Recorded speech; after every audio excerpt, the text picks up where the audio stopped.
देव classes special में आप सभी छात्रों का हार्दिक स्वागत है। आज की इस सेशन में आप देखेंगे कक्षा 10वीं के एक पोएम जिसका नाम है एनिमल्स। ये एनसीईआरटी बेस्ड 2021-22 के सिलेबस के अंतर्गत है, जिससे आप एक अच्छी सीख लेंगे। और कविता भी बहुत अच्छी है। इसके अंतर्गत में पोएट ने जो भी बातें कही हैं वो किसी जानवर को लेकर कही हैं, जानवरों के लिए कही हैं। कवि कहता है कि जानवर इंसानों से ज़्यादा वफ़ादार होते हैं, इसलिए वह उन पर भरोसा करना चाहता है और वो उनकी फेवर भी लेता है। लेकिन इसके पहले हम देखेंगे कवि का थोड़ा सा जीवन परिचय। देखिए, कवि का नाम है वाल्ट हिटमैन के नाम से है ये। और आपका इनका जन्म 31 मई 1819 को न्यूयॉर्क संयुक्त राष्ट्र अमेरिका में हुआ था। इनकी मृत्यु 26 मार्च 1892 कैम्बेन, ये भी संयुक्त राष्ट्र अमेरिका में हुई थी। और इन्हें कुछ अवार्ड भी मिले, गोल्डन काइट अवार्ड भी मिला फॉर पिक्चर बुक, ये कई चीज़ें इन्हें मिली भी। तो ये थी इनकी शॉर्ट हिस्ट्री। इसके अतिरिक्त अब हम कविता की ओर चलते हैं और देखते हैं इसमें क्या बात होती है और क्या ऐसी सीख है जो हमें कवि देना चाहता है। इसमें लिखा, मैं सोचता हूँ I could turn and live with animals. यहाँ पर कवि कहता है कि आई थिंक, मैं सोचता हूँ, आई कुड टर्न, कि मैं मुड़ जाऊँ, लाइव विथ एनिमल्स माने जानवरों की ओर, they are so placed, placed मतलब होता है मुड़ना, एंड सेल्फ कंटेंट, इसका मतलब होता है आत्मनिर्भर। कवि कहता है कि वे मनुष्यों की ज़िंदगी से मुड़कर जानवरों की ओर मुड़ जाएंगे। या फिर ऐसा समझ लीजिए, कवि कहता है कि मैं मनुष्यों की ज़िंदगी से मुड़कर जानवरों की ज़िंदगी की ओर मुड़ना चाहता हूँ, क्योंकि वे शांत स्वभाव के और अपने आप से ही मतलब रखने वाले होते हैं। आपने देखा होगा कि एक इंसान के लिए ईर्ष्या रख सकता है, द्वेष भावना रख सकता है, लड़ाई झगड़े कर सकता है, अपना पराया देख सकता है, लेकिन जानवरों के लिए ये सब चीज़ें मायने नहीं रखती हैं। क्या है क्या नहीं है, कितनी सुख सुविधा उन्हें मिली है, कितनी सुख सुविधा उन्हें नहीं मिली है, इसके बाद भी वो हमेशा प्रसन्नचित्त रहते हैं।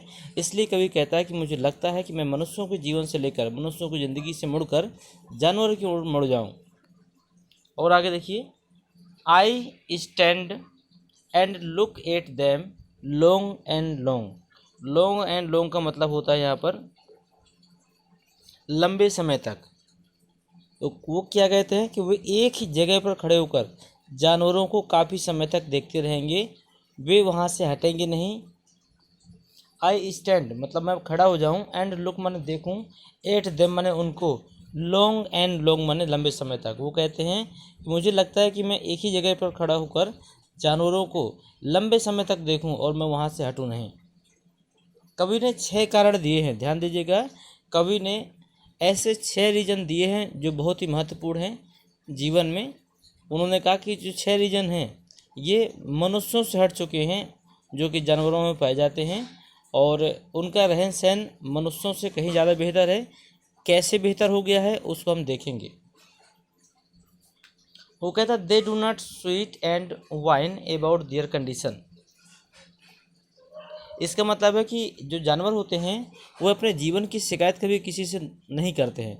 आपने देखा होगा कि मनुष्य अपने जीवन में बहुत कठिन परिश्रम करते हैं, बहुत मेहनत करते हैं, खून पसीना बहाते हैं, अपने जीवन को सुधारने के लिए वो क्या क्या नहीं करते हैं, फिर भी वो हमेशा अपने जीवन में शिकायतें करते रहते हैं। परंतु एक जानवरों की स्थिति को देखो आप, वो कभी भी किसी भी समस्या या शिकायत किसी से नहीं करते। पहला यही गुण है जिससे कभी जानवरों की ओर मुड़ने का विचार करता है। ध्यान दीजिएगा कि they do not sweat and whine about their condition. वे कभी भी अपनी कंडीशन, अपनी स्थिति की जो शिकायत है कभी किसी से नहीं करते हैं। एक पहला यही कारण है जिससे कवि चाहता है कि मैं मनुष्यों के जीवन से मुड़कर जानवरों की ओर हो जाऊं या उनका पक्ष ले लूं। दूसरा कंडीशन क्या है, दे डू नॉट लाई, वो झूठ नहीं बोलते हैं, awake in the dark and weep for their since. Dark माने होता है रात्रि, और सिन माने होता है गलतियां या गलत काम भी आप कर सकते हैं, SINS।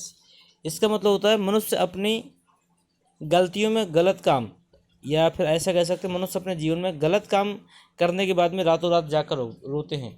उसमें क्या लिखा है, दे डू नॉट लाई अवेक, वो कभी गलत काम नहीं करते हैं, झूठ नहीं बोलते हैं। लेकिन मनुष्य क्या करता है, हमेशा यही काम करता है, एक गलती करेगा और उसका पश्चाताप करेगा, फिर दूसरी गलती करेगा, लगातार वो गलतियों को दोहराता रहता है। लेकिन इसमें क्या है, परंतु जानवर कभी गलत काम नहीं करते, इसलिए उन्हें रात भर जागना नहीं पड़ता है और ना ही रोना पड़ता है। यहाँ पर रोने की बात हुई है कि इंसान पहले तो गलती करता है और गलती करने के बाद में कई कई रातें जागता है, रोता है, सोचता है, पश्चाताप करता है। लेकिन ये सारी क्वालिटीज़ जानवरों में नहीं पाई जाती, क्योंकि वो कोई गलत काम नहीं करते हैं। उन्हें कभी किसी से द्वेष भावना नहीं होती है, वो कभी किसी के लिए बुरा नहीं सोचते हैं। इसीलिए कभी सोचता है कि मैं इंसानी ज़िंदगी से मुड़कर एक जानवरों की तरफ हो जाऊं। तीसरा देखिए, they do not make me sick discussing their duty to God. Sick माने देखिए बीमार भी होता है, और यहाँ पर जो इसका मतलब है, सिक का मतलब है वो तंग करने से है। डिस्कसिंग माने होता है डिस्कस करना, या फिर आप इसे कहते हैं जो हम लोग आपस में सलाह मशवरा करते हैं। तो यहाँ पर कहा गया, they do not make me sick discuss their duty to God, वे अपने किसी भी ड्यूटी के लिए ईश्वर से कोई शिकायत या डिस्कशन नहीं करते। लेकिन इंसान क्या करता है, मनुष्य अपनी ड्यूटियों को मनुष्य अपनी जो ड्यूटी होती है उसके लिए भी वो भगवान से शिकायत करता है। वो कहता है इसने ऐसा किया, इसने ऐसा नहीं किया, इसने ऐसा क्यों किया। वे अपनी ड्यूटी को हमेशा बताते रहते हैं कि मैंने इतना काम किया, इतना काम नहीं किया, मैंने इस मंदिर को बनवाया, मैंने उस मस्जिद को बनवाया, मैंने इस भगवान की पूजा की, मैंने उस भगवान की पूजा की, मैंने ये व्रत रखा। मतलब कई चीज़ें ऐसी होती हैं, और हर ड्यूटी के पीछे उसका कोई ना कोई रीज़न छिपा होता है। कभी मंदिर को लेकर, कभी मस्जिद को लेकर, कभी भगवान को लेकर, कभी व्रत को लेकर, कभी त्यौहार को लेकर, कुछ ना कुछ तो उसका स्वार्थ छुपा ही होता है किसी न किसी चीज़ों से, और वो इसका डिस्कशन हमेशा पूरे जीवन करता रहता है। लेकिन यह गुण जानवरों में नहीं मिलता है, और ना ही जानवर इसके बारे में किसी से डिस्कस करते हैं। इस लाइन का मतलब है कि ना जानवर अपने ड्यूटी के बारे में किसी से डिस्कस करते हैं कि तुम भी ये करो या तुम भी ये ना करो। वे कभी किसी को तंग नहीं करते हैं। यही बात होती है, तीसरी यही बात है जो कवि को आकर्षित करती है कि वो जानवरों के पक्ष में हो जाए। ध्यान दीजिएगा तीसरी लाइन को फिर से,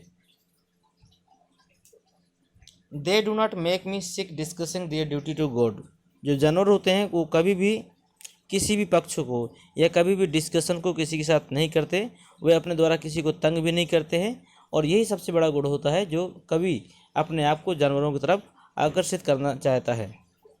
चौथा कारण देखिए, no one is dissatisfied, not one is demented with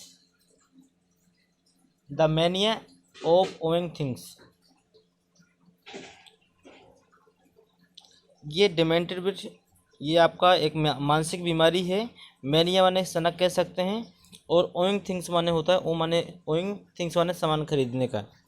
जो बहुत बड़ी चीज़ होती है मनुष्यों में, वो चीज़ जानवरों में नहीं पाई जाती है। नो वन इज डिससेटिस्फाइड मतलब ये कभी असंतुष्ट नहीं होते हैं, या फिर ये कह सकते हैं जानवर सभी प्रकार से संतुष्ट होते हैं, वे मानसिक बीमारियों से मुक्त होते हैं। इंसानों को सामान खरीदने को लेकर असंतुष्टि हमेशा बनी रहती है। ध्यान दीजिएगा कि एक जानवर पूरे जीवन किसी भी प्रकार के शान शौकत से दूर रहता है। आपने जो दिया वो पहना, आपने जो दिया वो खाया, आपने जहाँ रखा वो वहीं रहा, इसके बाद भी वो कभी किसी से शिकायत नहीं करता। लेकिन इंसानों में इतना बड़ा क्रेज है कि मैं इस चीज़ को पहनूं, इस चीज़ को खाऊं, इस चीज़ यहाँ पर रहूं, मेरा रहन सहन ऐसा होना चाहिए, मेरा स्टेटस ऐसा होना चाहिए, मेरे साथ वाले ऐसे होने, पूरे जीवन उनके पास। और एक सबसे बड़ी जो बीमारी होती है वो होती है खरीदारी की। वो हमेशा कुछ ना कुछ नया खरीदना चाहते हैं, और ये इच्छाएँ उसकी पूरे जीवन में कभी पूरी भी नहीं होती। इसलिए मनुष्य कैसा होता है, असंतुष्ट होता है। लेकिन जानवर एनिमल कैसे होते हैं, वो संतुष्ट होते हैं।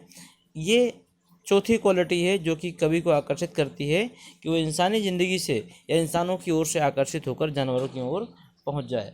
अगला देखिए, not one kneels to another nor to his kind that lived 1000 of year ago. इसका नॉट वन नील्स, इसका मतलब होता है झुककर प्रार्थना करना। आपने कभी भी किसी जानवर को किसी भी ईश्वर या किसी भी व्यक्ति के सामने झुककर प्रार्थना करते हुए नहीं देखा होगा।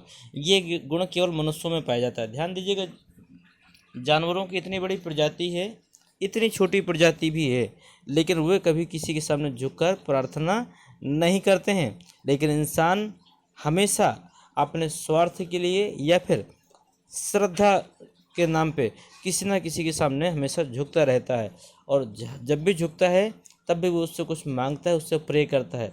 लेकिन ये गुण जानवरों में नहीं पाया जाता, ये सिर्फ इंसानों में पाया जाता है।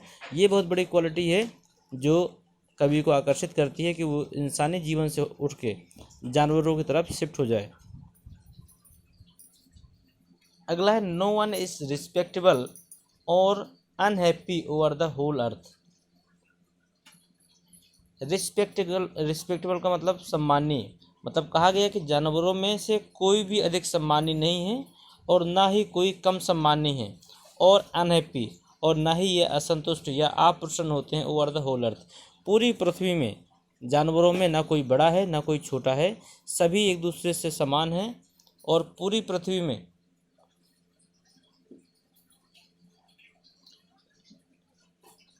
अनहैप्पी के माने अप्रसन्न, इसका मतलब है कि पूरी पृथ्वी में कोई भी ऐसा जानवर नहीं है जो अपने आप से अप्रसन्न होता है। आप ये भी कह सकते हैं जानवरों में सभी बराबर हैं, पूरे संसार में ये सभी एक दूसरे के बराबर हैं। यहाँ सब प्रसन्न होते हैं, यहाँ कोई अप्रसन्न नहीं होता है, कोई अधिक सम्मानीय नहीं होता इनके बीच में, और ना ही इसमें ना कोई अधिक नाखुश होता है। तो ये 6 एक बहुत बड़े कारण थे जो कि कवि को आकर्षित करते हैं कि वे इंसानी जीवन से उठकर जानवरों के जीवन में शिफ्ट हो जाएं। उन्हें ऐसा लगता है कि जो इंसानी क्वालिटी थी अब इंसानों से हटकर जानवरों तक पहुंच गई है, इसलिए वो उनको पसंद भी करते हैं। और देखिए आगे क्या कहा गया है, so their relation to me and I accept them. ये सभी संबंध है जो एनिमल में पाए गए हैं, ये कवि को दिखाते हैं और कवि को यही सब चीज़ें पसंद भी होती हैं और वो उनको स्वीकार भी करता है। They bring me tokens of myself, they evince them blandly in their profession, नहीं पोजिशन है। इसका मतलब मेरी ही यहाँ पर बताया गया है कि दे ब्रिंग्स मी, मेरे ही गुणों को ये मुझे दिखा रहे हैं। They brings me token of myself, token of myself मतलब ये मेरे ही गुणों को मुझे स्पष्ट रूप से दिखा रहे हैं। टोकन का मतलब चिन्ह कह सकते हो, संकेत कह सकते हैं कि ये मेरे ही संकेतों को मुझे दिखा रहे हैं। माई इविंस दैट प्लानली इन दियर प्रोफेशन, ये दिखा रहे हैं कि ये सब अब हमारे पास हैं जो कभी इंसानों में होती थी या जो इंसानों में होना चाहिए। मतलब कवि कहता है कि ये जो जानवर हैं ये हमारे गुणों को अपने आप में दिखा रहे हैं, और ये हमें ये चीज़ भी दिखा रहे हैं कि सारे गुण हमारे पास हैं जो कि इंसानों में कभी होते थे या फिर जो इंसानों में होना चाहिए।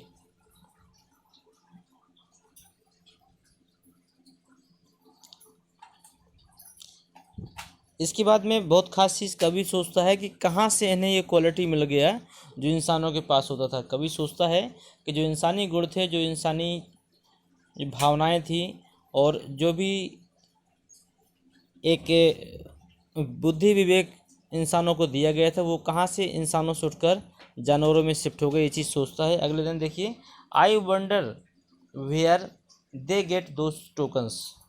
इसका मतलब है क्या मैं, वंडर माने होता है भटकना, क्या मैं कभी इसी जंगल से होकर गुजर रहा था या फिर मैं कभी इसी जंगलों में भटक रहा था। डिड आई पास माने मैं गुजरा, दैट वे माने इस रास्ते से, ह्यूज टाइम माने बहुत समय पहले, एंड नेग्लिजेंटली ड्रॉप देम, और मैंने ये जो गुण है उनको लापरवाही के साथ यहीं पर छोड़ दिया। वो सोचता है कि क्या मैं कभी इसी जंगल से होकर गुजरा था, और मैंने ये जो सभी गुण हैं, ये मैंने का मतलब सिर्फ कभी से नहीं है, मैंने का मतलब है यहाँ पर उन सभी लोगों से है और पूरी मानव जाति से है इसका संबंध। कि ऐसा तो नहीं कि मानव जाति ने लापरवाही से इन गुणों को छोड़ दिया हो, और ये सब चीज़ें जो थी, ये सब जो क्वालिटी थी, ये आज की डेट में, आज के समय में जानवरों के पास शिफ्ट हो गई हैं और उनके पास बुद्धि विवेक और जो चीज़ भी खास क्वालिटी थी वो सारी उनमें आ गई हैं। इसलिए कभी सोचता है कि मैं अपने इंसानी जीवन को जानवरों की तरफ शिफ्ट कर दूं। ये थी एक सुंदर सी कविता जिसमें बहुत ही सुंदर पंक्तियों में कवि ने बहुत बड़ी शिक्षा दी है और मुझे उम्मीद है कि ये अर्थ भी आपको समझ में आया होगा। थोड़ा सा पोइम बड़ी है, इसमें कोई राइमिंग वर्ड भी नहीं है, लेकिन फिर भी इस कविता ने एक बहुत बड़ी शिक्षा दी है। तो उम्मीद करते हैं ये सारी चीज़ें आपको समझ में आई होंगी। और यदि अर्थ आपको पूरी तरह समझ में आ गया है तो इस कविता को कम से कम 1 से 2 बार ज़रूर देखें। ये ऑटोमेटिक सारी चीज़ें आपको समझ में आ जाएंगी। और यदि कोई चीज़ नहीं क्लियर होती है तो उसे आप कमेंट बॉक्स में दे सकते हैं, उसका रिस्पॉन्स आपको मिलेगा। इसी के साथ इस वीडियो को समाप्त करते हैं। जितने भी बच्चों ने अभी तक चैनल को सब्सक्राइब नहीं किया हो वो सब्सक्राइब कर दें। और कक्षा 9वीं से लेकर 12वीं तक की सभी क्लासों की स्टडी अपने यहाँ निःशुल्क की जाती है। धन्यवाद।